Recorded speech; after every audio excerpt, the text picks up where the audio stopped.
छोड़ दे फिर ওটা দেখা যেত নাকি? कोई दिक्कत नहीं।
Good evening everyone. आज हम लोग अपने टॉपिक की शुरुआत करते हैं क्योंकि कल हम लोगों ने इंट्रोडक्शन अपना जान लिया था। जितने स्टूडेंट्स क्लास में जुड़े हैं सबको ये पता चल गया कि हम लोग जो पढ़ने जा रहे हैं वो है एंशियंट हिस्ट्री। और एंशियंट हिस्ट्री में अलग अलग चैप्टर्स हैं। अगर हम बात करें 2 दिन में हमने क्या जाना, तो हमने यही बातचीत की कि हमें पढ़ना क्या है। तो इसके चैप्टर्स में अगर मैं बात करूं तो सबसे पहला काल है, वो पाषाण काल वाला, जिसको कि हम सबसे लास्ट में पढ़ेंगे क्योंकि वो क्रैमिंग है सारा। इसका सेकेंड टॉपिक है हड़प्पा। हड़प्पा जो कि पूरा कम से कम 3 4 5 दिन लेगा और उसके बारे में आज से पढ़ना शुरू करेंगे। हड़प्पा के बाद इसमें जो पढ़ेंगे वो होगा वैदिक काल, वो भी 3 4 दिन लेगा, हो सकता है 5 दिन भी लग जाए। उसके बाद हम पढ़ेंगे महाजनपद काल और उसी टाइम पर हम पढ़ेंगे बौद्ध और जैन। फिर हम पढ़ेंगे मौर्यों को, मौर्यों के बाद मौर्योत्तर काल। फिर हम पढ़ेंगे गुप्त काल, गुप्त काल के बाद गुप्तोत्तर काल, और गुप्तोत्तर काल के साथ साथ फिर दक्षिण भारत में उस टाइम क्या चल रहा था वो सारी कहानियां। इसका मतलब लगभग लगभग 10 चैप्टर्स हैं इसमें। और 10 चैप्टर्स में से कुछ चैप्टर तो है छोटे, जैसे गुप्तोत्तर काल छोटा है भाई, गुप्तों के बाद जो छुटपुट छुटपुट राजा है वो पढ़ने हैं।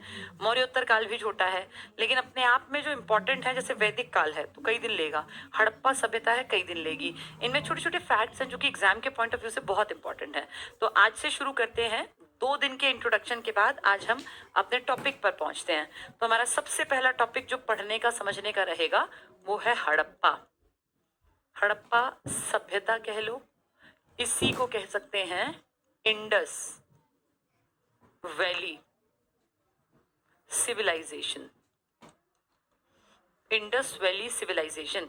सिविलियंस कौन होते हैं भैया? नागरिकों को कहते हैं भाई, हम लोग सिविलियंस हैं। यानी सिविल शब्द जो है नागरिकता को दिखाता है आज के टाइम पर, लेकिन उस टाइम पर हड़प्पा काल के जितने एरियाज थे, हड़प्पा सभ्यता जिसको हम कहते हैं, तो उसका नाम पड़ गया अब पढ़े लिखे लोगों ने कि भैया ये इंडस वैली सिविलाइजेशन थी। सिविलाइजेशन का ना अपना एक पैटर्न होता है, अपने खाने पीने का एक ढंग होता है, पहनने ओढ़ने का एक ढंग होता है, जिसको हम कल्चर कह देते हैं। तो उसमें हमारी सोच समझ मान्यता, हमारी धार्मिक विचारधाराएं, हमारा रहन सहन, खान पान, कपड़े पहनावा, आभूषण, ये सब आ जाता है। तो क्योंकि उस टाइम के लोगों का कल्चर बाकी सब जो बाद वाले लोग हैं इनसे अलग था, तो उसको एक स्पेसिफिक नाम दे दिया। अब ये हड़प्पा नाम क्यों पड़ा, तो इसके पीछे भी इतिहास है। तो हम शुरू करते हैं कि कैसे इसका नाम हड़प्पा पड़ा। ये कहानी स्टार्ट होती है 1823 से 26 के बीच में, जब एक आदमी था चार्ल्स मेसन, उसका नाम था चार्ल्स मेसन।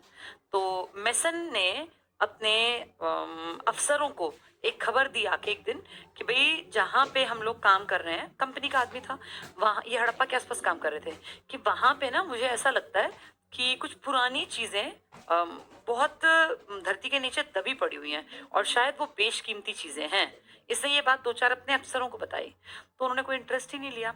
अब कोई भी छोटे ग्रेड का आदमी जिसका कि बहुत बड़ा रैंक नहीं है, अब मान लीजिए इसको आज से समझें, कोई कांस्टेबल आके किसी एसआई को कहे, एसएचओ को कहे कि भाई वहाँ फलाना फलाना जगह गड़बड़ होती है, और एसएचओ इंटरेस्ट ना ले, तो कांस्टेबल की हिम्मत आधी खत्म हो गई ना, वो क्या करेगा? तो वो तो फिर भी क्राइम की बात है। यहाँ तो भैया कोई सामान निकलेगा, तो उन्होंने कहा यार तू क्यों फालतू के पंगे ले रहा है, ठीक है भैया जहाँ जो दबा पड़ा है चुपचाप अपनी नौकरी कर, हमें तनख्वाह लेनी है और जितना काम कहा जाएगा कर देंगे। यानी सबसे पहले चार्ल्स मेसन नाम के एक आदमी ने एक जगह के बारे में सूचना दी थी, बाकी किसी ने सूचना नहीं दी। ये बात यहीं आई गई हो गई, छोड़ दिया, इसके ऊपर काम नहीं किया। 1853 से 56 ये टाइम था लॉर्ड डलहौजी का। डलहौजी 48-49 के आसपास हमारे यहाँ आए और अंग्रेज थे और हड़प की नीति थी कि जहाँ जहाँ इंडियंस के अपने खुद के बेटे नहीं हैं उनके हिस्सों को हड़प लिया जाए।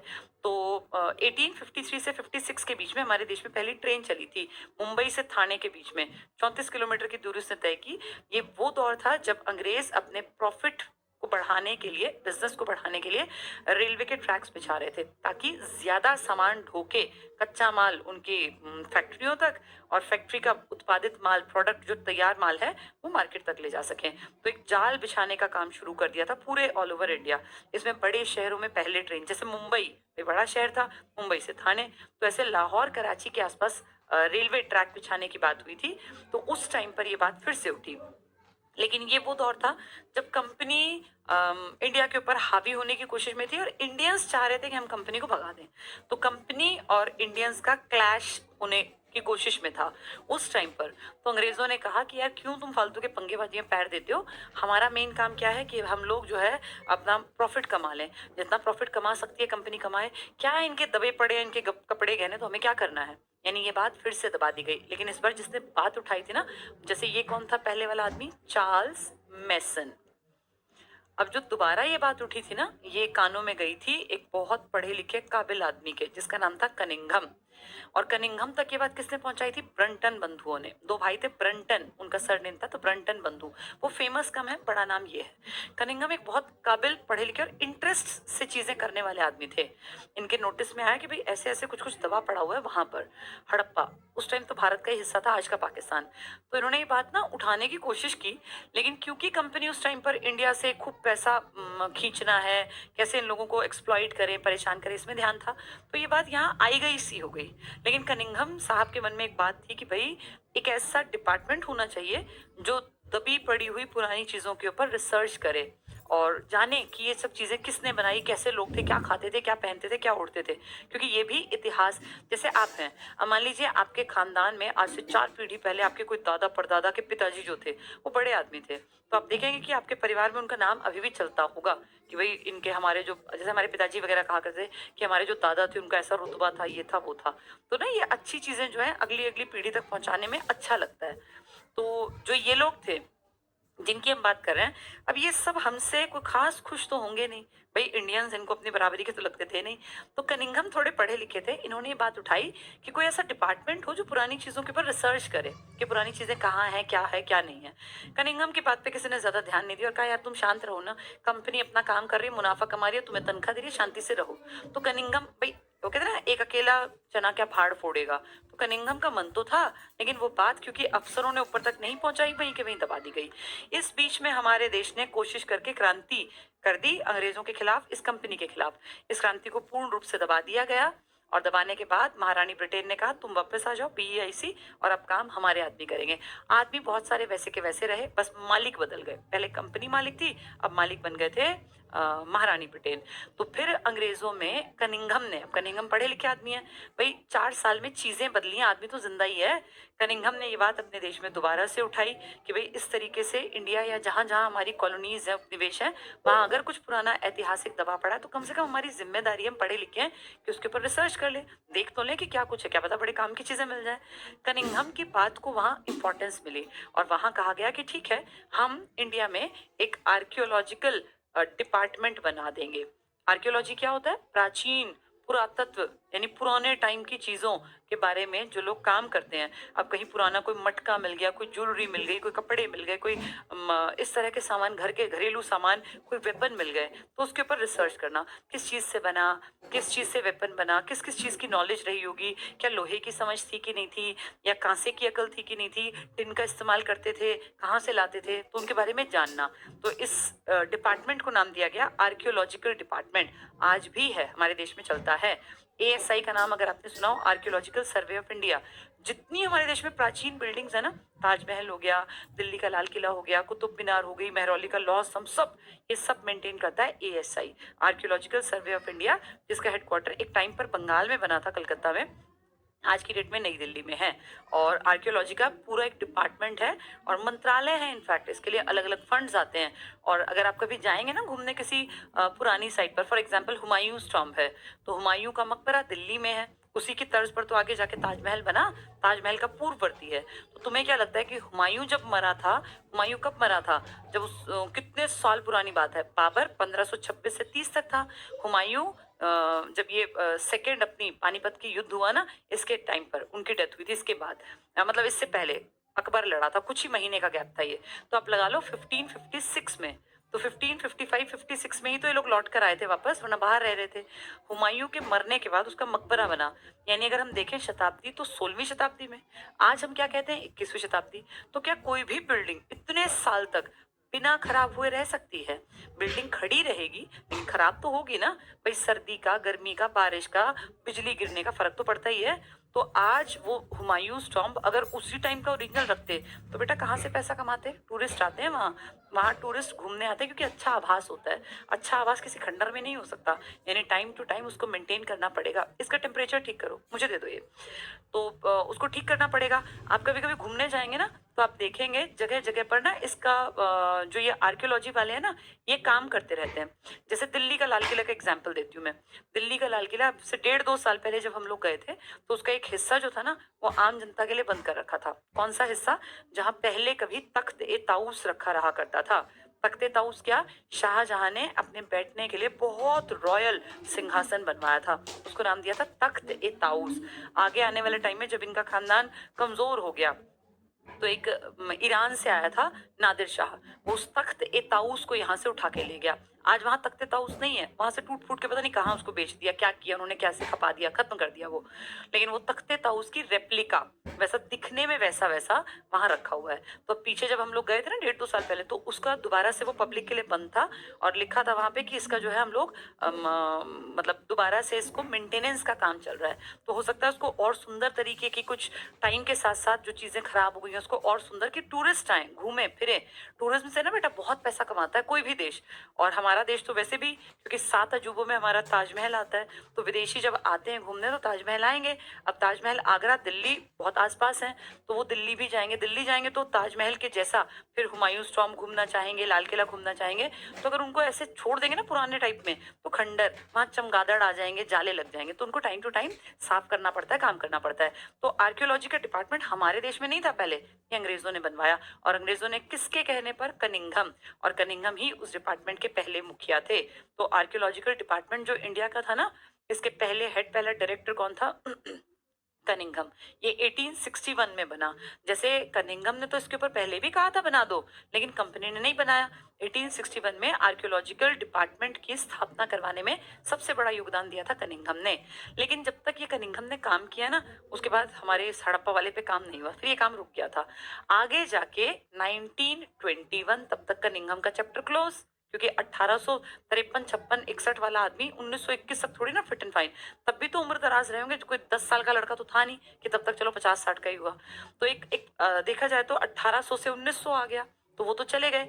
लेकिन अब 1921 में वही चीज जो पहले मैसन ने कही थी, कनिंघम ने कही थी, अब वो दोबारा से तीसरी बार नोटिस में आई। और इस बार कारण क्या बना? 2 बड़े बड़े शहर, एक तो लाहौर और एक कराची, दोनों पाकिस्तान के बड़े शहर हैं, एक उनकी राजधानी है और एक उनका इंपॉर्टेंट शहर है। जैसे हमारी दिल्ली, नई दिल्ली राजधानी, और मुंबई हमारा बड़ा शहर। तो जैसे दिल्ली और मुंबई को जोड़ दें, आज आप जानते ना मुंबई एक्सप्रेस वे है, दिल्ली से मुंबई डायरेक्ट एक्सप्रेस वे है, कोई रेड लाइट नहीं है, कोई उस पर यू टर्न नहीं है। आप एक बार चढ़ेंगे उस पर, इतनी बढ़िया गाड़ियां दौड़ती हैं और एक बहुत अच्छी स्पीड मेंटेन कर सकते हैं, क्योंकि पूरा दिल्ली मुंबई एक्सप्रेस वे बन गया। तो इस तरह से जैसे आज बन गया, आज नॉर्मल लग रहा है, उस टाइम पे भी तो ट्रेन चलानी थी ना अंग्रेजों को, क्योंकि अंग्रेजों को व्यापार करना था। बेशक कंपनी गई, महारानी तो व्यापार को बढ़ावा देंगी। तो ये कराची और लाहौर के बीच ट्रैक बिछाया जाना था। आपने देखा होगा रेलवे के जहां जहां ट्रैक्स बिछते हैं, वो कोई बीच, शहर के बीच नहीं बिछते अमूमन। शहर से जैसे एक स्टेशन है, फिर जो आगे ट्रैक निकलता है वो तो देखा गांव के आसपास से निकल रहे होते हैं। आप कभी रेलवे स्टेशन से जब रेलगाड़ी में बैठ के जाएंगे तो ठीक है, स्टेशन बीच में होगा शहर के में, लेकिन जैसे ही शहर से निकलेगी गाड़ी, तो फिर वो गाँव की जमीनों पर तो दौड़ती हैं गाड़ियां। दोनों तरफ देखा नहीं, खेती खेत होते हैं, तो ऐसे जमीनें एक्वायर कर लेती हैं सरकारें अभी भी ऐसा होता, पहले भी ऐसा होता था। तो जब हड़प्पा के आसपास वो ट्रैक बिछाया जाना था ना, तो हड़प्पा गांव के लोग आके खड़े होते। तो जैसे जरूरत पड़ी कि भाई कहीं से ईंट मिल जाए हो जाए, तो लोगों ने कहा अरे यहीं हमारे यहीं पे जगह है, वहां पे तो बहुत ईंट दबी पड़ी है। तो फिर उन्होंने कहा ऐसे कैसे दबी पड़ी है ईंट? तो जाके देखा तो वहां लोगों ने दिखाया, तो थोड़ा सा खोदो, मिट्टी हटाओ तो ईंट निकल आती। तो उन्होंने कहा ऐसे कैसे ईंट दबी पड़ी है? अभी अंग्रेज तो जानते थे कि ऐसे कहीं ईंट कैसे दब सकती है भैया। तुम खुद सोचो आज के टाइम में तुम्हें कहीं ईंट दबी पड़ी मिले, तो दबी कैसे पड़ी मिली है? कुछ ना कुछ रहा होगा ना। अब ये पढ़े लिखे, इनके पास तो आर्कियोलॉजी का डिपार्टमेंट था, इन्होंने ये बात जो है ना जैसे पहुंचा दी आगे बड़े अफसरों तक। तो बड़े अफसरों में एक बहुत बड़े आदमी थे उस टाइम पे, वो इस आर्कियोलॉजिकल डिपार्टमेंट के मुखिया थे, जिनका नाम था जॉन मार्शल। जॉन मार्शल, इनके नोटिस में आया कि जी ऐसे ऐसे हड़प्पा नाम की जगह है इंडिया में, आज के पाकिस्तान में, तब तो इंडिया था, और वहां पे ना कुछ इस तरह की पुरानी चीजें खोद रहे हैं लोग, और थोड़ा सा मिट्टी हटाते हैं तो मर्तबान निकल आते हैं, कहीं थोड़ा सा मिट्टी हटाते हैं तो पता नहीं क्या क्या घर के सामान निकलते हैं, कहीं कंगन निकलते हैं, कहीं गले की माला निकलती है, कहीं बर्तन निकलते हैं। तो उन्होंने कहा अच्छा, इसका मतलब कुछ पुराना हो सकता है, कुछ शहर वहर कोई लोग जो है एक टाइम पे रहे हों और समय के साथ मर गए हों, वो चीजें दब गई हों। तो उन्होंने कहा कि ठीक है, इसके ऊपर सर्वे करना चाहिए। उन्होंने एक टीम भेजी बेटा। उस टाइम पे ना हम लोग ज्यादातर कलकत्ता में थे, राजधानी दिल्ली बनने की घोषणा तो हो गई थी, लेकिन 1921 में काम जो था ना आर्कियोलॉजी वाला, वो वहीं हो रहा था, वो उठा के अभी नई दिल्ली आया नहीं था। तो वहां से कलकत्ता से काम उन्होंने डायरेक्शन दी कि भाई ठीक है, जहां बता रहे हैं वहां एक टीम भेज दी कि आप जाइए। जिस टीम को भेजा ना, उसमें इंडियन थे दया राम साहनी, ये उसके हेड थे। DR साहनी बहुत पढ़े लिखे काबिल इंडियन रहे होंगे, क्योंकि इनके नाम के आगे राय बहादुर लिखा जाता है। राय बहादुर एक पदवी थी, अंग्रेज उन इंडियंस को पदवी दिया करते थे जो उनको लगता था कि पढ़े लिखे और काबिल हैं। तो दयाराम साहनी इनका नाम था, और इनके नाम के आगे लिखा होता था राय बहादुर। ठीक है, तो ये दयाराम साहनी अपनी पूरी टीम को लेके आ गए। किसने इंस्ट्रक्शन दी है इनको? जॉन मार्शल ने। दयाराम साहनी जी जब अपनी टीम को लाए तो उन्होंने उस गांव के लोगों को कहा भाई तुम लोग हट जाओ, यहाँ पे अंग्रेजों का राज है और उनका डिसीजन है, यहाँ पे रिसर्च करनी है हमें। तो उन्होंने एक तरह से ना पूरे को एरिया को सील कर दिया कि भाई यहाँ आपकी एंट्री नहीं होगी, और वहाँ पूरी टीम अपनी जो है ना लग गई काम में। आर्कियोलॉजी जो है ना बेटा, इसकी टीम ऐसे नॉर्मल आदमी नहीं होते, इनकी ट्रेनिंग होती है, इनको एक एक चीज समझाई जाती है, और इनके पास पता है क्या हथियार होते हैं चीजें निकालने के लिए? ये या तो ग्लव्स पहन के अपने हाथों से मिट्टी को हटाते हैं, और अगर कहीं इस तरह की चीज है ना कि लगता है कि यार थोड़ा टाइट है, तो भी ऐसे नहीं कि फावड़े मारते हैं वहां या JCB बुलाते हैं, नहीं, तब भी इनको ये सिखाया जाता है कि आप अगर बहुत कोई भारी भरकम चीज मारेंगे धरती में तो टूट जाएगी, पुरानी कोई बेशकीमती चीज, पता नहीं कैसा क्या मटका होगा, मिट्टी का कोई मृद भांड होगा। तो ये लोग क्या करते हैं, ये ज्यादातर अमूमन जब चीजों को निकालते हैं तो नीडल्स टाइप की इनके पास छोटी छोटी चीजें होती हैं, जैसे सुई जैसी, उसे हटाते हैं मिट्टी को थोड़ी थोड़ी थोड़ी थोड़ी, और बहुत मेहनत का काम है बेटा। आर्कियोलॉजी का काम ऐसा नहीं है कि कोई भी कर देगा, इसके लिए प्रॉपर ट्रेनिंग तक लेनी पड़ती है। तो आर्कियोलॉजी की जो टीम आई उसने काम किया, और उन्होंने फिर DR साहनी जी जो जो हेड थे उस टीम के, इन्होंने इनको कहा कि सर यहाँ तो पूरे का पूरा शहर बसा हुआ था, और जो सोचो हमने कितना तो बर्बाद कर दिया, क्योंकि हम तो 1823 में हमारे सामने बात आई थी, हमारे मतलब अंग्रेजों के सामने, जिन्होंने ध्यान नहीं दिया। अब सोचो 1923 तो आने वाला है, यानी 100 साल से उस साइट पे कितना नुकसान हमने कर दिया होगा जनता ने। और उस नुकसान के बावजूद ये टीम कह रही है कि सर यहाँ तो बहुत बहुत सारी बड़ी मतलब इस तरह की चीजें दबी हुई हैं, और इसके लिए हमें बढ़िया तरह से रिसर्च करना चाहिए। तो आर्कियोलॉजिकल सर्वे ने अपना काम करना स्टार्ट किया। ये बात पता है क्या बाहर नहीं निकाली इन्होंने, ये बात जो है ठीक है कर लो काम कर लो, ऐसे मतलब एक होता है ना कि ठीक है, बहुत ज्यादा इंटरेस्ट नहीं लिया। अब ये देखा तो भैया तो पूरे का पूरा सुंदर शहर निकलता जा रहा है, बड़े बड़े स्ट्रक्चर निकल रहे हैं, गलियां निकल रही हैं, नालियां निकल रही हैं, और कहीं जो है बहुत सारे एक साथ कंकाल निकल रहे हैं कि भाई शायद इनका भी, जैसे हमारे नहीं होते, हमारे यहाँ अंतिम संस्कार के लिए देखो जगह जगह जाके शिव मुक्ति धाम होते हैं, तो आम पब्लिक जो उसके आसपास की है उनको वहीं तो फिर अंतिम संस्कार करते हैं। तो ऐसा वहां पे स्ट्रक्चर मिला हड़प्पा में कि जहाँ इकट्ठे बहुत सारे लोग जो थे उनका उस टाइम पे जैसे ना जलाने का उतना नहीं था, तो बहुत सारे लोगों के कंकाल मिले। तो फिर देखा कि अच्छा है तो बड़ी बड़ी बिल्डिंग्स की बिल्डिंग्स रही होंगी, आइडिया लगाया गया, और जब पूरा हटाया गया तो पूरा एक शहर उभर आया। सोचो जब मिट्टी की वो परतें हटी तो वहां एक शहर निकल आया जिसमें कि बड़ी अजीब अजीब सी बिल्डिंग थी। फिर फाइंड आउट किया कि क्या रही होंगी ये, देखा तो कुछ जगह जो है ऐसी जगह थी वृत्ताकार गोल गोल, जैसे हमारे घरों में नहीं होते कुंडी सोटे वगैरह जिसमें कूटते हैं, क्या बोलते थे उनको, पुराने जमाने में मेरे दिमाग से स्लिप हो गया, जिसमें देखो पुराने टाइम में बाजरा कूटा जाता था, क्या बोलते थे उसको? नहीं कुंडी सोटे, कुछ और, अब दिमाग से नाम निकल गया मेरे से। तो इस तरह की चीज़ें में 18 ऐसे बड़े-बड़े से ना, वो ऐसे इमेजिन किया हम लोगों ने कि शायद इनमें ऐसे वो जौ रख के और उसको प्रेशराइज़ करके कूटा जाता होगा जिससे कि आटा बनता होगा। प्रॉपर आज जैसी चक्कियाँ तो थी नहीं। तो इस तरह की चीज़ें जब फाइंड आउट की तो हमें बड़ा प्राउड हुआ जो हमारे लोग थे। लेकिन जॉन मार्शल ने इस बात को ज़्यादा फेमस नहीं किया। अच्छा, इसके अगले साल क्या हुआ, 1922 में एक और ऐसा इमाम दस्ता बोलते हैं, शायद उसको इमाम दस्ता बोलते हैं गाँव में उसको। 1922 में ऐसी एक और साइट निकलने लग गई। जैसे कुछ खोदा तो वहाँ देखा तो अरे यहाँ भी वो वैसे-वैसे से स्ट्रक्चर निकल रहे हैं, तुरंत से खबर गई, तो वहाँ से फिर एक टीम आई। 1922 में जो नई जगह खोदी उसका नाम है मोहनजोदड़ो। इसी को इंग्लिश में कहते हैं मोहनजोदारो, जिसके ऊपर मूवी बनाई थी एक इसने ना ऋतिक रोशन ने बनाई थी। खैर उसमें थोड़ा बहुत ज़्यादा बढ़ा चढ़ा के वो ना हिस्ट्री की खिचड़ी पका देते हैं, पर फिर भी एक आइडिया था, मतलब एग्जैक्टली ठीक नहीं थी बहुत, उसमें पता नहीं उसमें कहाँ गंगा भी घुसा दी थी, जबकि गंगा का कोई मतलब ही नहीं है। मोहनजोदड़ो के आसपास तो दूर दूर तक गंगा, इतनी दूर थोड़ी ना कोई चल के आएगा कि गंगा तक पहुंच जाएगा, क्योंकि मूवी है तो कुछ भी दिखाएंगे, हम रियलिटी पढ़ेंगे। तो मोहनजोदड़ो नाम की ये जो साइट नया एक शहर खोद के निकाला, ये बेटा उससे भी बड़ा था, ये हड़प्पा से भी बड़ा था। तो अब ये छिप तो सकता नहीं क्योंकि रोज रोज नए नए शहर आ रहे हैं। यहाँ एक टीम को भेजा गया जिसके ऊपर रिसर्च किया राखल दास बनर्जी ने। आप सबको पता हो ये जो सरनेम है दास बनर्जी, ये सब कलकत्ता के आसपास की, तो बनर्जी जो सरनेम है ना हमारा, वो कलकत्ता के आसपास के लोगों का है। अगर आपको कहीं रॉय मिलेगा या बोस मिलेगा तो ये कलकत्ता उड़ीसा की टीम वाले लोग हैं, जैसे बाहुल्य होता है ना, वहां से टीम आई। तो राखल दास बनर्जी, देखो इससे पहले वाले का नाम क्या था, डी आर। अब दोनों उल्टे तो कर दिए, पहले डी आता है ABCD, आर बाद में आता है। तो पहली साइट खोजी DR ने, दयाराम साहनी ने, और दूसरी साइट खोजी RD राखल दास बनर्जी ने। अब ये साइट और बड़ी थी, इसमें तो बहुत चौड़ी 10 मीटर की बहुत भारी भरकम रोड था बीचों बीच। तो बाद में उसका नाम दिया राजपथ, इसका मतलब शायद ये राजाओं का पथ रहा होगा। और बहुत ही बढ़िया तरीके से सिस्टमैटिक तरीके से हर चीज मिली, कहाँ पर, मोहनजोदड़ो।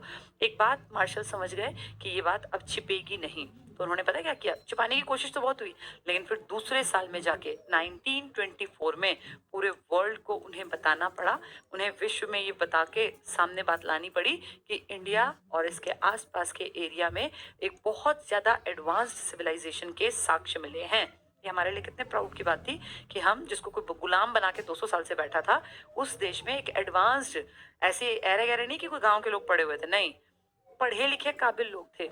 मेरा ये मतलब नहीं है कि गांव के लोग ऐसे नहीं होते, लेकिन जैसे उनकी नजरों में हम क्या थे, ग्रामीण अर्थव्यवस्था के लोग हैं, कुछ आता होता है नहीं, इंडियंस एंड डॉग्स बराबर है। लेकिन अब उनकी आंखें खुली कि नहीं नहीं, जिन पे हम इतने सालों से राज कर रहे हैं एक्चुअल में ये बहुत एडवांस्ड है, और ये दुनिया को बताना पड़ा। 1924 में विश्व के सामने ये बात लेकर आए। लाने वाला कौन है, जिसको उसी को काम करना पड़ेगा, जॉन मार्शल। ये क्वेश्चन बनता है बेटा, विश्व में भारत की हड़प्पा सभ्यता की घोषणा जो की गई 1921 में नहीं की, 22 में नहीं की, 24 में की, और किसने बताई ये बात, जॉन मार्शल। कौन थे जॉन मार्शल, आर्कियोलॉजिकल डिपार्टमेंट के मुखिया थे। आर्कियोलॉजिकल डिपार्टमेंट किसके कहने पर बना, कनिंघम के कहने पर बना। इसका मतलब कितने लोगों ने देखो बेस तैयार किया, फिर उसका फायदा इंडिया को मिला, और ऐसे करते करते इंडिया फेमस हो गया पूरे वर्ल्ड में कि अच्छा ऐसे लोग थे। फिर पूछा इनमें बेहतर क्या है, तो उसके ऊपर पूरा रिसर्च हुआ कि ये शहर कैसे थे, कैसे बसाए गए थे, क्या कुछ था।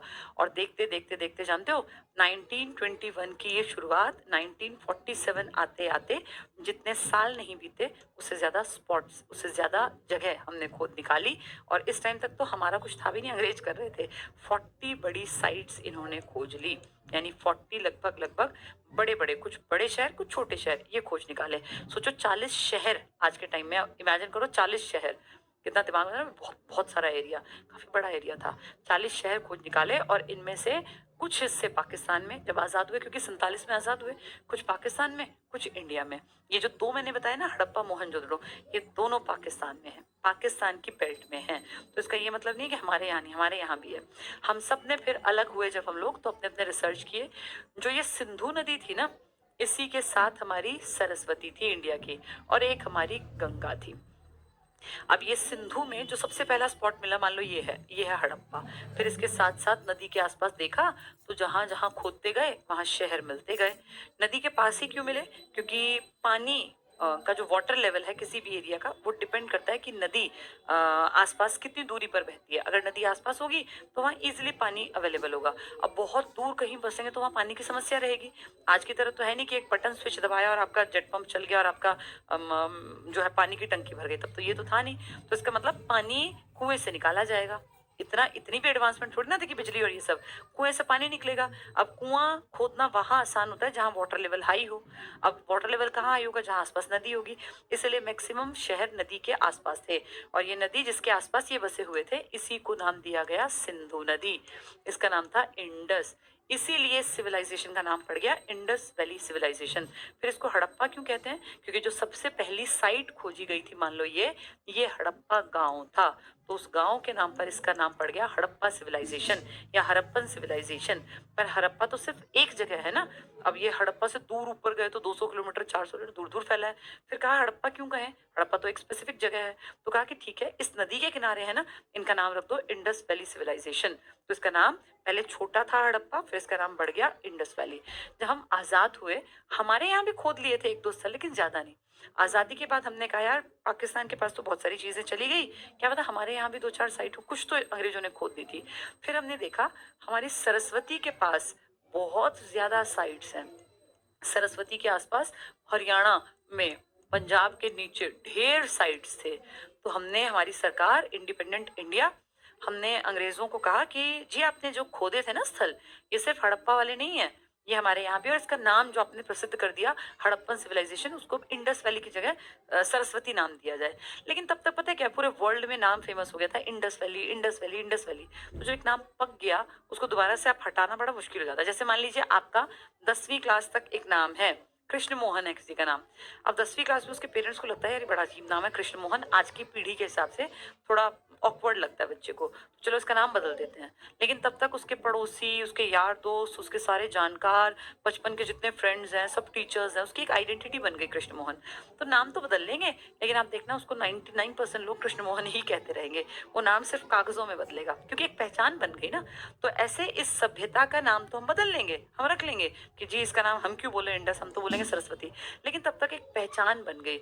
अमेरिका बात कर रहा है तो इंडस वैली के नाम से कर रहा है, रशिया बात कर रहा है इंडस वैली। तो फिर ऐसे में बेवकूफ़ी लगी, और इसीलिए आज भी हम अपने इंडिया के बच्चों को पढ़ाते हैं तो हम हड़प्पा सभ्यता पढ़ाते हैं, जबकि हड़प्पा नाम का गांव आप देखेंगे तो वो तो पाकिस्तान के पास है। क्योंकि एक चीज़ पक गई ना, मैंने इसलिए नाम से एग्जांपल दिया कि कृष्ण मोहन पक गया, उसकी बुआ कभी भी उसका नाम पुलकित नहीं लेगी, नाम पुलकित रखवा दिया, लेकिन वो हमेशा कृष्ण मोहन या किरसन मोहन ही बोलेगी, उसके दादा भी, उसके फ्रेंड्स भी, क्योंकि नाम पक जाता है। तो ये नाम पक गया हड़प्पा का। हड़प्पा से फिर ये नाम क्या पक गया? Indus valley.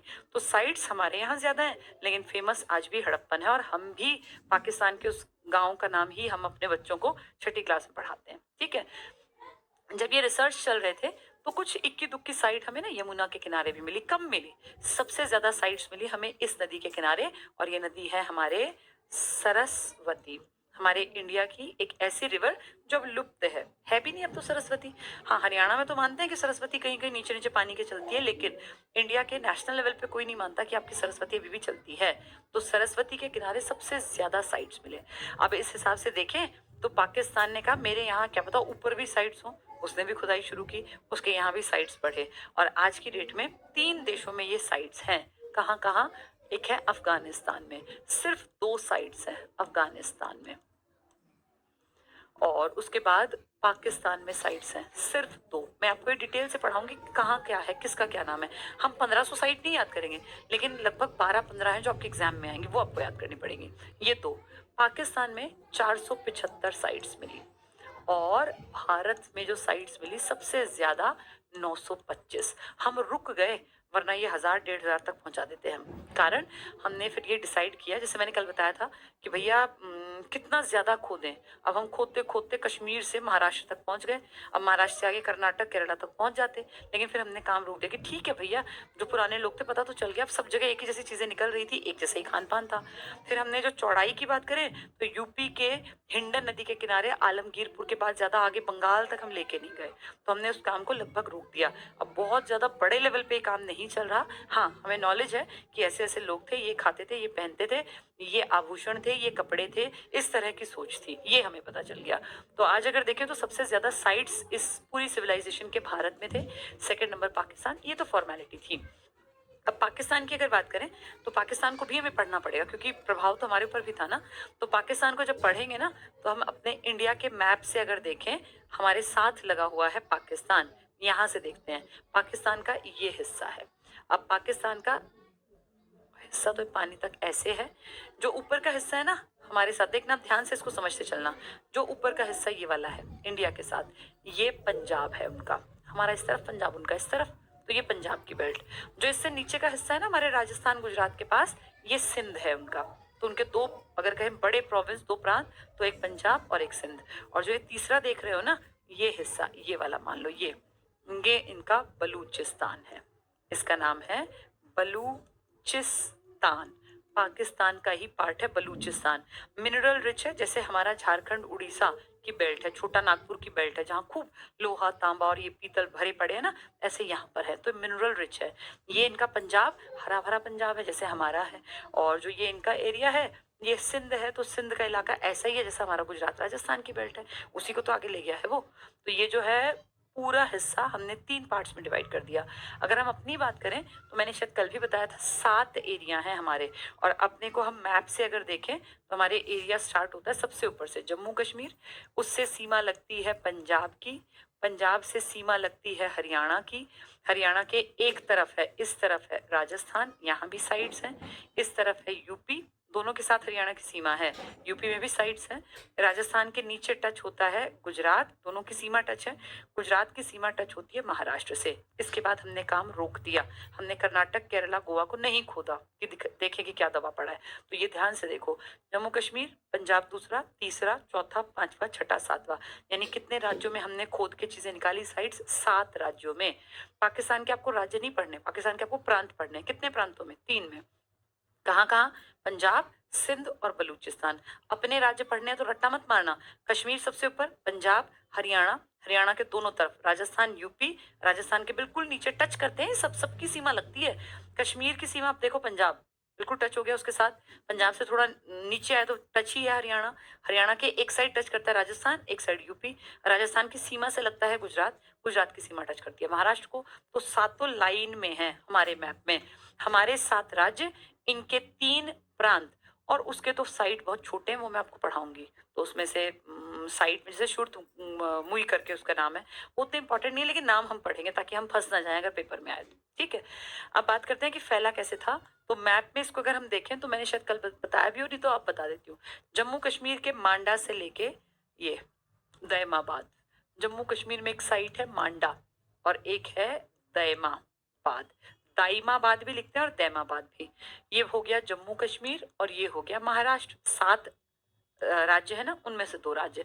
इस तरफ अगर देखें तो यूपी का पड़ता है आलम, आलम कहते हैं ना आलम, भाई किसी जो मुस्लिम बाहुल्य इलाका था वहाँ शाह आलम और इस तरह के नाम चलते थे।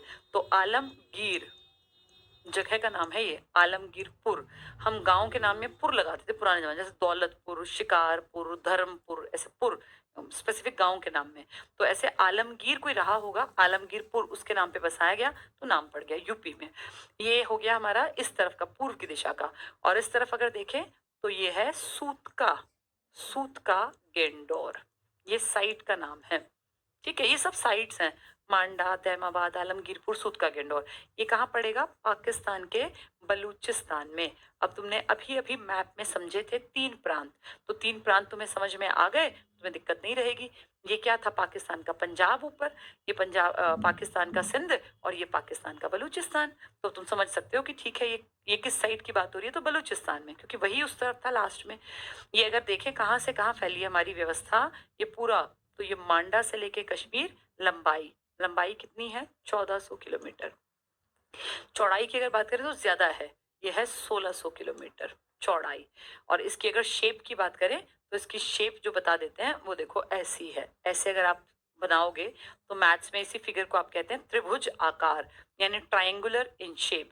इस तरफ कम फैला है, ये कम फैला हुआ है। तो अगर एग्जाम में पूछे इसकी शेप कैसी है तो आप कहेंगे ट्रायंगुलर। ये त्रिभुज आकार है, लंबाई कम है, चौड़ाई ज्यादा। क्योंकि पाकिस्तान और हम दोनों पानी के साथ सीमा लगती है, हमारा महाराष्ट्र गुजरात पानी को टच तो करता है, और फिर इनका बलूचिस्तान। तो इस हिसाब से पानी के साथ जो सीमा है ना इन लोगों की, जिनकी हम बात कर रहे हैं, ये 1300 किलोमीटर पानी की सीमा को टच करते हैं। 1300 किलोमीटर। ये छोटे छोटे आंकड़े हैं बेटा, ये तुम्हें ध्यान रखने हैं। आगे जाके मैं इसको बताऊंगी, इसको तुम अपने, जैसे मैंने कल दिखाया था ना रफ में, मैंने बना रखा है, तुम भी बना लेना। अभी मत करना, अभी सिर्फ कहानी सुनो, कहानी सुनो, मैं बता दूंगी कब ये तुम्हें लिखना शुरू कर देना है, ठीक है। पहले 1-2 दिन सिर्फ कहानियां सुन लो, फिर लिखना इसको। तो ये एक रफ में मैंने आइडिया दिया आपको कि किस तरीके से है। ये हमने बातचीत की कि पाकिस्तान के कैसे कैसे हिस्से हैं, और ये हमने नदियों की जानकारी। तो बेसिक से सारी चीजें तुम्हारी समझ में आ गई होंगी। 3 साल बाद पूरी दुनिया को मार्शल ने खबर दी कि इंडिया में ऐसे कोई सिविलाइजेशन थी।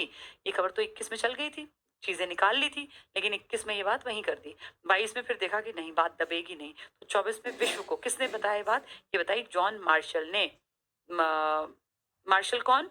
जो आर्कियोलॉजिकल विभाग के मुखिया थे, और उन्होंने 2 आदमियों को भेजा। किस किस को? पहले डीआर को, फिर आरडी को। पहले डी आता है, फिर आर। डी का मतलब दयाराम साहनी, आरडी का मतलब राखलदास बनर्जी, ठीक है। तो ये सारा इंपॉर्टेंट, ये बेसिक स्ट्रक्चर है बेटा पढ़ाई का, कि हम सबसे पहले हमें पता हो कि किन 2 शहरों की खुदाई के टाइम पर कराची और लाहौर के बीच रेलवे ट्रैक।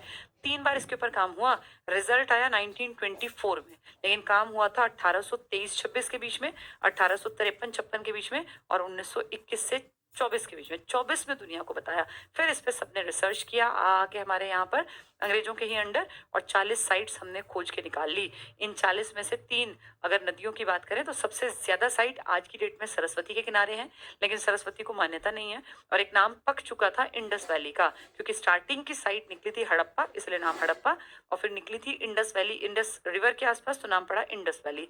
आज हम देखें तो यमुना के आसपास भी साइट्स है, आलमगीरपुर यमुना हिंडन नदी के किनारे ही तो है। ज्यादा सरस्वती लेकिन फेमस नहीं है। अफगानिस्तान में सिर्फ 2 शहर मिले, 2 साइट मिली। पाकिस्तान में 475 और इंडिया में 925। जिसको 400 मिले है ना, वहां थोड़ा बड़ा डिजिट कर देना पीछे, क्योंकि आगे छोटा है। 900 वाला डिजिट आगे बढ़ा है ना, तो पीछे छोटा कर देना। करने 100 ही है, पीछे वाले 75 और 25। तो 475, 925 और 2। अफगानिस्तान में सिर्फ 2, पाकिस्तान में 475 और इंडिया में 925। इंडिया के कितने राज्य याद रखेंगे? ऊपर से 7 राज्य, जम्मू कश्मीर, पंजाब, हरियाणा, यूपी, राजस्थान, गुजरात, महाराष्ट्र। और पाकिस्तान के कितने प्रांत? 3, पंजाब में, सिंध में और बलूचिस्तान में, ठीक है। लंबाई चौड़ाई हमने अच्छी तरह देख ली। ऊपर से नीचे 1400, चौड़ा फैला है 1600, पानी का हिस्सा 1300, आकार पूछे त्रिभुजाकार, और इस तरफ का पॉइंट पूछे तो आलमगीरपुर यूपी हिंडन नदी के किनारे, उस तरफ का पूछे बलूचिस्तान, सूत का गेंडोर, सूत का गेंडोर उस जगह का नाम, बलूचिस्तान प्रांत का नाम। जैसे मैं कह दूं पंजाब में रोपड़, मैं कह दूं हरियाणा में राखी गढ़ी, तो राखी गढ़ी छोटी जगह हो गई ना, ऐसे बलूचिस्तान बड़ा प्रांत है, छोटी जगह है सूत का गेंडोर, ठीक है। तो ये बेसिक सा स्ट्रक्चर तुम्हें समझ में आया। अब इन लोगों को इतना पढ़ने की क्या जरूरत है भैया, ये मर गए, इनकी चीजें खत्म हो गए, अब क्यों पढ़ रहे हो? इसलिए पढ़ रहे हैं क्योंकि इनके पास नॉलेज बहुत ज्यादा थी, और इनकी नॉलेज हमें आज भी बहुत सारी जगह हम लोग देखते हैं तो काम आ सकती है। जैसे इनकी 2 चीजें बड़ी फेमस थी, जिसके लिए कि ये इतिहास में इनका नाम दर्ज हो गया। भाई क्यों इनके बारे में जानना जरूरी है? इनके 2 सबसे पॉजिटिव पॉइंट। पहला, इनका ना जो टाउन प्लानिंग थी ना, दैट वाज बेस्ट। ये टाउन प्लानिंग से बनाते थे। जब तुम एक घर बनाते हो, सोचो हम लोग एक घर बनाते हैं, हमारे माँ बाप ने जो घर बनाया होगा, या जो मैरिड है वो जानते हैं, घर बनाना जिंदगी का सबसे बड़ा सपना होता है किसी भी मिडिल क्लास परिवार के लिए। वो घर बनाता, सोचो एक 100 गज के प्लॉट में, 150 में, 200 में, 250 में, 400 में, डिपेंड करता है, हर किसी के अपने अपने हिसाब किताब है। कोई शहर में अगर जमीन ले ले और 100 गज में घर बना ले तो बड़ी अचीवमेंट मानी जाती है। बड़े शहर में जमीन लेना ही बड़ा मुश्किल होता है बेटा। अब सोचे हम एक आदमी ने 100-150 गज का अपना घर लिया। आज की पीढ़ी देखा कितनी समझदार है, प्लॉट लेके कितने सारे अपने यार दोस्तों से, यार कौन सा आर्किटेक्ट अच्छा है, किससे मैं नक्शा बनवाऊं, किस आदमी से काम करवाऊं, भाई कौन हमारे यहाँ पे बिजली का काम करेगा, प्लम्बर किसको रखें। पुराने टाइम में क्या होता था पता है? कि भैया घर बनाना है, तो जब थोड़ी सी कोई फसल बिकती, थोड़ा पैसा आता, तो गांव के मिस्त्री जो, क्योंकि गांव में इंडिपेंडेंट थे, गांव अपने आप में, गांव के मिस्त्री मजदूर पकड़े और घर के लोग भी लग गए और अपना एक कमरा बना लिया। उस कमरे में वो बहुत बहुत खुशी महसूस करते। फिर 1-2 सीजन बाद फिर थोड़े से पैसे आ गए, तो एक और कमरा बना लिया साइड में ही। कोई प्लानिंग नहीं होती थी कि हम ऐसा करें, पैसा ही नहीं था बेटा। फिर थोड़े से दिन बाद फिर से पैसे आए, तो एक छोटा सा जैसे ऊपर जीना चढ़ा दिया, जीना चढ़ा के, बस जीना चढ़ा के छोड़ दिया। फिर थोड़े से पैसे आए तो उस जीने के नीचे किचन बना ली। पहले 99% लोग इंडिया में middle class, lower middle class अपने जीने के नीचे ही किचन बनाता था। मैक्सिमम औरतें जब उसमें उठती थी तो पहले सिर पे लगती थी वो सीढ़ियाँ, क्योंकि जीने के नीचे आप सोचो क्या स्पेस निकलती होगी। वो तो अब लोग पढ़ लिख गए, समझदार हो गए, किचन को रूम से भी बड़ा बनवाते हैं आजकल लोग, क्योंकि किचन में आप खाना बनाते हैं, आपका मन खुश होना चाहिए। जीने के नीचे आपसे खड़े ही ना हुआ जाए, आप वहाँ बैठ के और बड़ी मुश्किल से रोटियां बना रहे हैं, तो वो सारी नेगेटिव जो वाइब्स हैं वो खाने में चली गई। अब लोग बाथरूम और किचन रूम से भी बड़े बनवाते हैं, क्योंकि वो कहते हैं यार नहाते टाइम भी आदमी का दिमाग फ्री हो, एक मतलब अच्छा एहसास हो।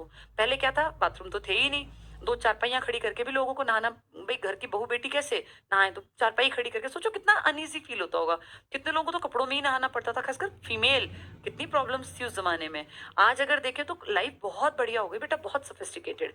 इनकी बात करें तो इनका टाउन प्लानिंग बहुत अच्छी थी।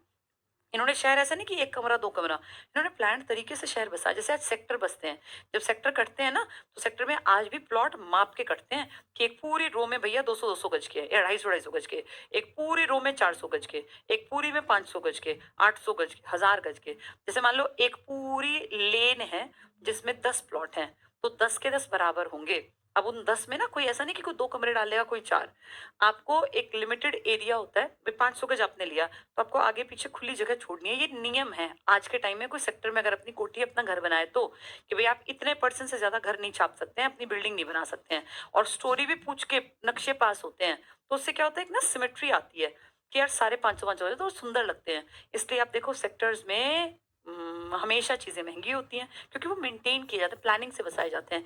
गांव में क्या भैया, जिस दो भाई हैं अलग हो गए, एक अपना घेर प्लॉट में जाके बना लिया, पैसे कम है एक कमरा डाल लिया, आ गए 2 डाल लिए, 3 डाल लिए, भैंस बांधने के लिए 3 लगा ली, अपनी मर्जी से। वहाँ थोड़ा सा आजाद और स्वच्छंद जीवन है, लेकिन शहर में ऐसा नहीं होता, प्लानिंग से बसते हैं। तो इस टाइम पे कितनी अजीब बात है, हजारों साल पहले भी लोग प्लानिंग करते थे और प्लान्ड तरीके से अपने घर बनाते थे। तो इनके जो शहर बने ना, हमें जो मिले, उन शहरों की खास बात थी, वो शहर हमारे शहरों से थोड़े से अलग थे। देखो शहर कैसे थे, बड़ा शहर का हिस्सा मैक्सिमम लोग यहाँ रहेंगे, और एक शहर का हिस्सा थोड़ा सा अलग, इनसे थोड़ा सा ऊपर कटा हुआ, इनके साथ मिक्स नहीं होंगे ये। दोनों बसे होंगे नदी के किनारे, क्योंकि पानी तो दोनों को चाहिए। अब जेट पंप तो है नहीं, मोटर तो है नहीं, तो पानी का लेवल इतना हो कि भैया घर में कहीं गली में अगर खोदें तो वहां पे कुआं, तो पानी आसानी से ऊपर आ जाए। तो इतना आसान पानी रीच में तब होगा जब नदी आसपास होगी, क्योंकि नदी से पानी का लेवल फर्क पड़ेगा ना। तो देखो दोनों नदी के पास है, अंतर क्या था, ये बड़ा हिस्सा है, असली आबादी यही रहती है।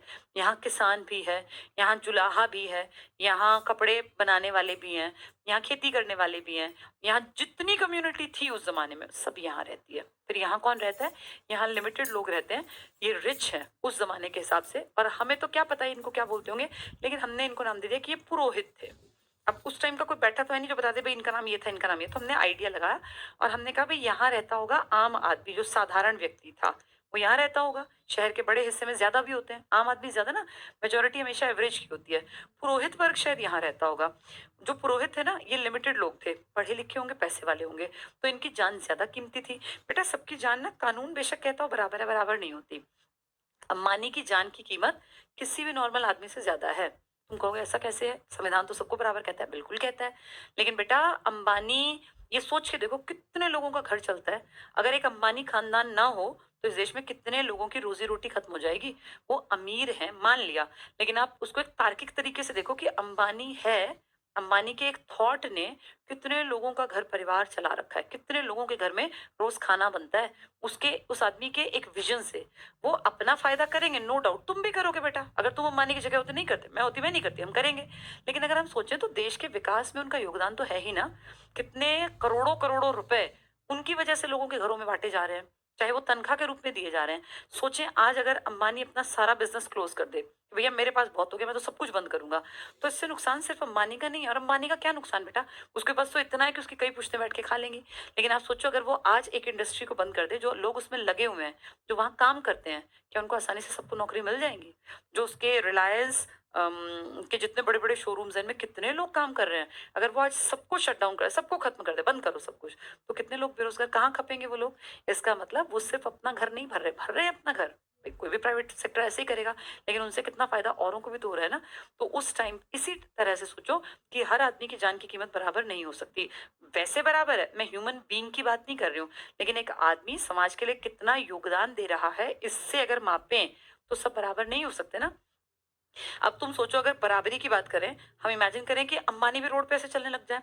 अंबानी अभी ये गणेश उत्सव में उनकी फैमिली गई तो कितनी सिक्योरिटी में, उनके दोनों बेटे, उनकी बहुएं दोनों, वो खुद हस्बैंड वाइफ, उनकी बेटी, उसका हस्बैंड, तो कितनी सिक्योरिटी में चले। अब कोई कहेगा यार ये भी तो इंडियन है, इनको क्या जरूरत, भगवान के लिए क्यों ऐसे, भगवान के लिए सब बराबर है, आए आए वो मान लो वहां बिना सिक्योरिटी को कोई उनको मार डाले तो, कोई उन तीनों को मार डाले जो उनके घर में, भाई मेन जो इसका दारोमदार उनके कंधों पर है, और कोई ना कोई ऐसा करवा देगा। तो ऐसे लोगों ना बेटा जिनकी कीमत ज्यादा होती है, उनको थोड़ा सिक्योर्ड तरीके से रखना जरूरत होती है, सिर्फ उनकी नहीं समाज की भी। तो कोई ओपोनेंट जो आदमी होगा वो इनको मरवा दे, और ऐसे करके सब लोग बड़े बड़े लोगों को मरवा दे, तो फिर तो देश भूखा मर जाएगा। इनके बिजनेस हैं तो सिर्फ इनका घर थोड़ी चलता है, इनके बिजनेस में कितने लोग इंडियंस, कितने परसेंट इंडियंस इनकी वजह से खा भी तो रहे हैं ना, कितना बड़ा योगदान है। ऐसे ही अंबानी, अडानी, और ये तो आज के हैं, उस जमाने में तो रहे होंगे ना। तो इसीलिए जो लोग उस टाइम पे सारे सिस्टम को चलाते थे, उनकी जान की कीमत एक नॉर्मल आदमी से ज्यादा मानी गई। तो उनका रिहाइश का इलाका थोड़ा ऊपर रखा गया। भाई नदी में बाढ़ आ गई, नदी का जल स्तर बढ़ गया, ये तो मर जाएंगे डूब के, या इनको घर छोड़ने पड़ेंगे। नदी से ये कंपैरेटिवली सेफ दूरी पर है, पहला फायदा। दूसरा फायदा, अब ये जो लोग है ना, इनके ऊपर कोई अटैक करके, क्या पता यही गुस्से में आके किस दिन इनको मार दें, तो इनकी सेफ्टी रखनी पड़ती है। आप देखो अंबानी के घर के बाहर, शाहरुख खान के घर के बाहर कितनी ज्यादा सिक्योरिटी है। अगर सिक्योरिटी ना हो तो कोई भी उनके घर में घुस जाएंगे 20-50 लोग, और क्या पता कोई मार डाले, गुस्से में तू मैं हो जाए। सिक्योरिटी रखने का टारगेट यही होता है ना कि कोई भी अनजान आदमी ना पहुंच पाए। तो इनकी भी सिक्योरिटी रखी जाती थी, इनको कट ऑफ थोड़ा सा कि भैया हम ज्यादा सेफ रहें। अब इनके कट ऑफ के लिए क्या करें, तो इनके कट ऑफ के लिए इनके एरिया को सेफ बना दिया, ऐसे चार दीवारी करवा दी। पक्की ईंटें थी बाहर, यानी कोई आएगा अगर इनको मारने तो चारों तरफ से ये जो चार दीवारी है ना, यहाँ एक बहुत बड़ा गेट था, बंद कर लो गेट को, अपना सर फोड़ता रहेगा इन पे, मार ले फोड़ ले, सर हमारा क्या जाना है। अंदर इतना खाना था कि कई महीने तक इनको बाहर निकलना ही नहीं है, अंदर सब सुख सुविधाएं हैं। अब इनकी जान की कीमत इतनी है कि इनको सेफ्टी भी दी गई है, इनकी कोई सेफ्टी नहीं है। नदी में बाढ़ आई तो मर जाएंगे, किसी ने अटैक किया तो मर जाएंगे। तो साधारण आदमी तो बेटा रोज मर जाते हैं, क्या फर्क पड़ता है। लेकिन जो जो देश को चलाने में योगदान ज्यादा देते हैं, जो पूरे सिस्टम को रन करते हैं, वो तो एक आदमी भी कीमती है। तो इनकी सेफ्टी के लिए इन लोगों ने अपनी जो चार दीवारी करवाई ना, इसे नाम दिया गया परकोटा। और इसमें बाहर की तरफ ना जितनी ईंटें, भाई ऐसी होती है ना मजबूत, टूटेगी नहीं, तो ये पकी हुई ईंटें लगवाई बाहर, ताकि कोई अटैक करे तो ईंट का बाल भी बांका ना कर पाए। इस टाइम तक किसी के पास लोहे के हथियार नहीं थे, कोई गन या राइफल तो थी नहीं, ना ही बम और गोले थे, क्योंकि इतना इतना एडवांस थोड़ी ना थे हम कि तोप थी और ये सब। तो अटैक कैसे करेंगे भाई, ऐसी चीज ले आएंगे जो कि लोहा भी नहीं है। सोचो लोहा नहीं है, लोहे के बिना कोई ताकतवर चीज कैसे बनेगी, कांसे की, तांबे की, ये तो बेटा मुड़ जाएंगी। कोई कुल्हाड़ी तांबे की मारेगा तो मुड़ जाएगी वो, पक्की ईंट थोड़ी ना तोड़ पाएगा। तो अपनी सेफ्टी के लिए ये परकोटा चार दीवारी अपनी चारों तरफ से सेफ रहते थे। कौन से वर्ग के लोग थे, पुरोहित। अंदर इन्होंने खूब रहने के लिए अपने बढ़िया पुरोहितों के घर थे, महाविद्यालय था, ये पढ़ते लिखते भी थे। और इसके अलावा जो रिच थोड़े से लिमिटेड से लोग थे ना, उन सबका रहना खाना पीना। और इन्होंने यहीं पर ना अन्नागार भी बना रखे थे, यानी जो सरप्लस ये लोग पैदा करते थे वो टैक्स के फॉर्म में या जैसे भी यहाँ इकट्ठा किया जाता था। तो यहाँ पे स्कूल था, महाविद्यालय, यहाँ इनके रिहायशी बड़े बड़े घर थे, यहाँ इनका जो है अन्नागार था। एक तरह से अगर कोई मुसीबत आई ना, तो अपने गेट बंद करके आराम से अंदर बैठो, ना खाने की दिक्कत ना पानी की दिक्कत, सब कुछ है। तो इसलिए इनकी वैल्यू ज्यादा थी, ऐसा हमें लगता है कि ऐसा रहा होगा।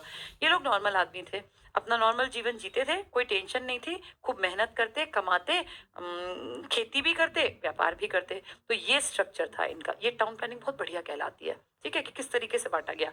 और इससे ज्यादा अच्छा जो बंटवारा किया वो शहर का कर रखा था इन्होंने। कैसे, अब मैं इस बड़े शहर की पिक्चर बना रही हूँ, जो मैंने वो बड़ा सा जहाँ आम आदमी रहता था, देखो ये है इनका शहर। इमेजिन करो ऐसा शहर था, इस शहर के बीचों बीच यहाँ पर सड़क थी। मैं मोहनजोदड़ो की पिक्चर बना रही हूँ, क्योंकि वो राजधानी, हम सोचते हैं कि शायद वो राजधानी रही होगी, क्योंकि वो सबसे ज्यादा प्लान्ड तरीके से, बढ़िया तरीके से बना हुआ था।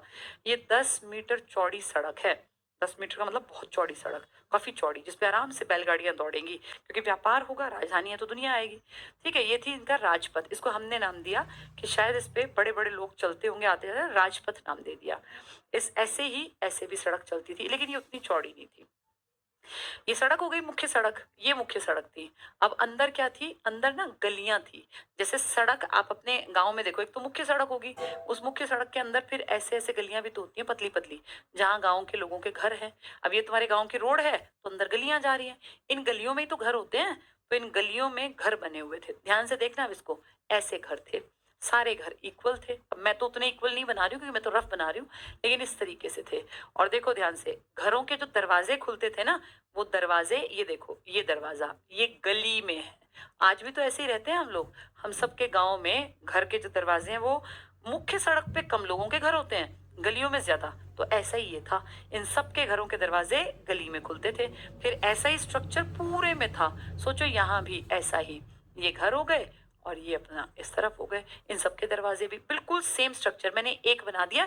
इमेजिन कर लो ये सारे ऐसे थे, बिल्कुल ऐसे का ऐसा, यहाँ भी और यहाँ भी ऐसे। तो पूरा शहर बहुत प्लान्ड तरीके से बसाया गया था। हर एक गली में जो है वो सड़कों के किनारे कुछ घर खुलेंगे, एक दो साइड पर, ज्यादातर ऐसे थे। ये सोचो, इमेजिन करो इस तरह का पूरा स्ट्रक्चर। अब ये लोग जब सड़क पे जाएंगे तो इनके घरों में कोई दिक्कत नहीं है, ये अपने घर से निकले गली में, गली से गए मुख्य सड़क पर, यहाँ यहाँ से अपना कहीं भी आओ जाओ, किसी भी तरफ जाओ।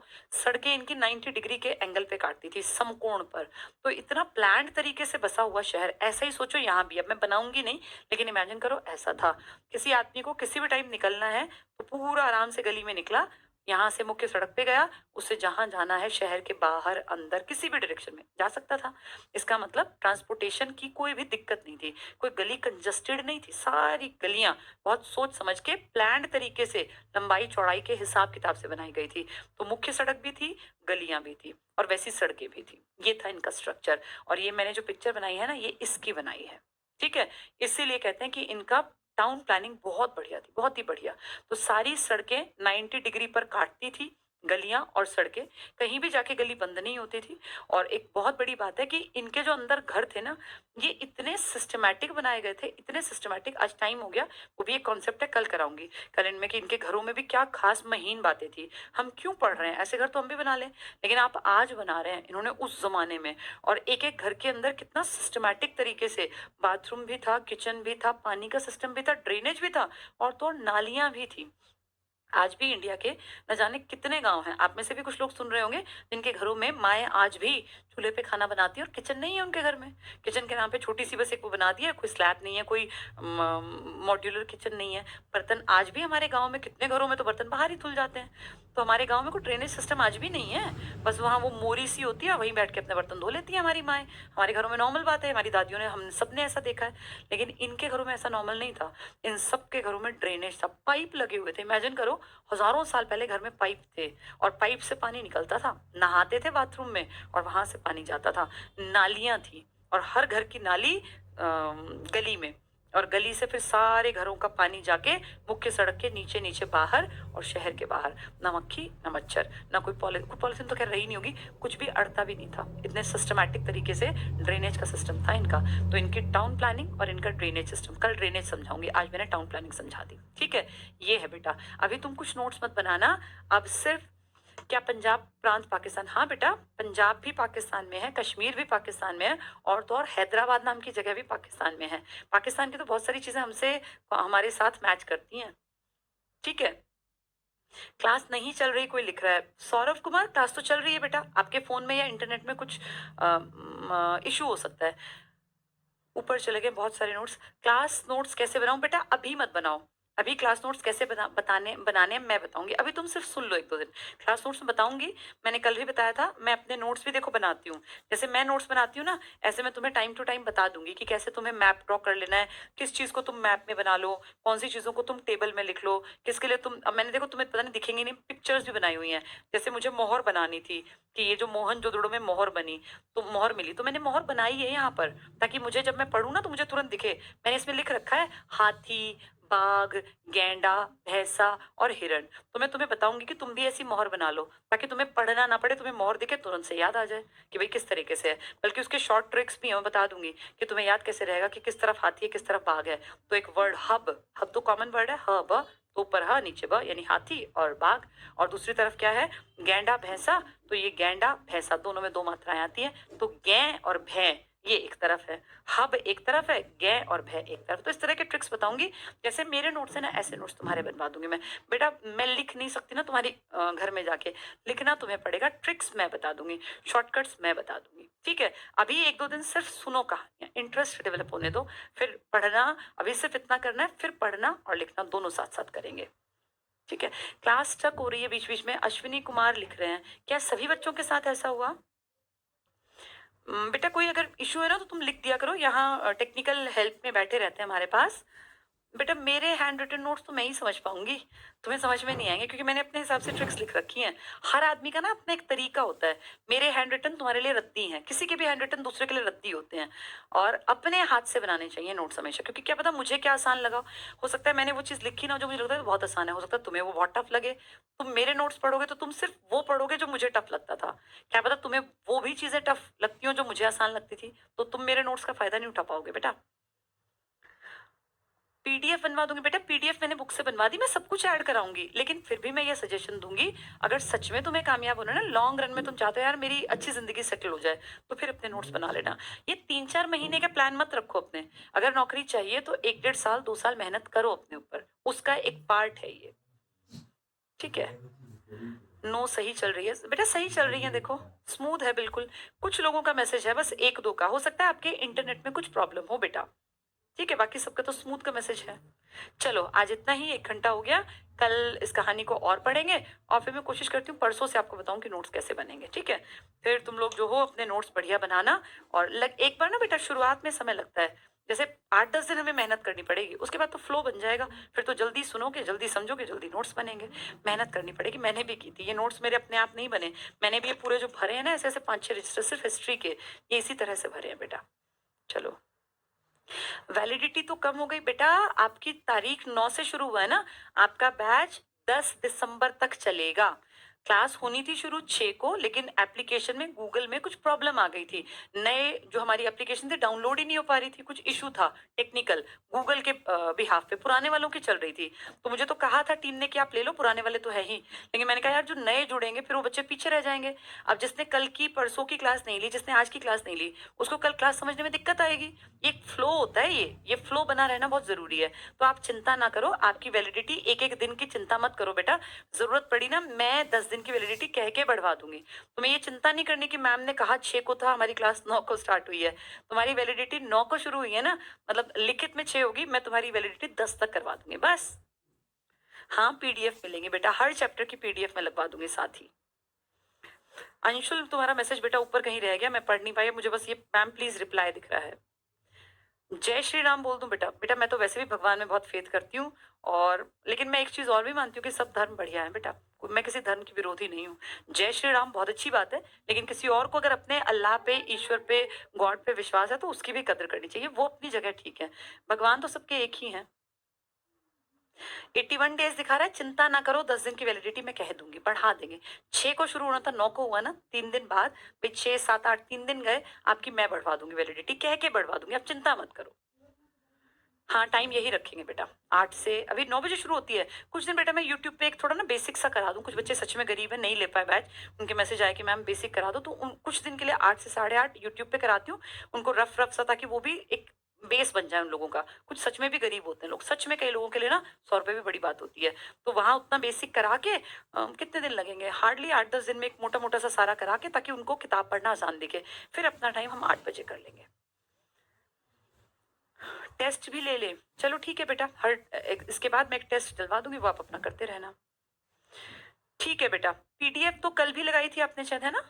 पीडीएफ तो लगी हुई है बेटा, लेकिन उस पीडीएफ में मैं कुछ एडिशन कराऊंगी, अभी पीडीएफ तुम्हारे काम की नहीं है, पीडीएफ में मैं कुछ ऐड कराऊंगी अपने नोट्स में से, जैसे मेरे नोट्स है ना ये सब, उसमें मैं अभी कल नीचे बैठ के, अब ये भी मुझे बताने पड़ेंगे उनको, क्योंकि मैंने जो लिखा है वो मैं ही समझ सकती हूँ, तो मैं वहां अपने नोट्स को लिखवा दूंगी। चलो हाँ टाइम चेंज करेंगे बेटा, कुछ दिन रुक जाओ, यूट्यूब पे कुछ बच्चे जो नहीं ले सके उनको मैं मोटी मोटी सी सारी चीजें करा दूं, फिर मैं यूट्यूब का टाइम जो है ना वहां से डिडक्ट करके इसमें ऐड कर देंगे। चलो थैंक यू बेटा, गुड नाइट, पढ़ते रहो, अभी कुछ नहीं करना, 1-2 दिन सिर्फ सुनो, सिर्फ और सिर्फ सुनो, फिर 1-2 दिन बाद हम नोट्स बनाने का मैं प्रोसेस बताऊंगी। चलो हाँ 8 बजे ही रखेंगे बेटा, कुछ दिन बाद टाइम 8 बजे रखेंगे, 8 से 9 का। Thank you, good night. 2 सितंबर को आपने परचेज किया, आप चिंता मत करो, दोबारा बोल रही हूँ, इसकी वैलिडिटी मैं 10 दिसंबर तक करवा दूंगी। आपने 9 तारीख से क्लासेस आपको मिली हैं, 9 सितंबर से 9 अक्टूबर, 9 नवंबर, 9 दिसंबर, 10 दिसंबर तक आपका चलेगा। चाहे आपने 2 को लिया, आपने 30 को लिया, कुछ भी लिया हो, ठीक है। चलो 5-7 दिन 10 दिन बेटा हम दे देंगे, उतना ऐसे एकदम रिजिड मत बनो, मैं अपने आप कह दूंगी बढ़ा देंगे। Thank you, good night.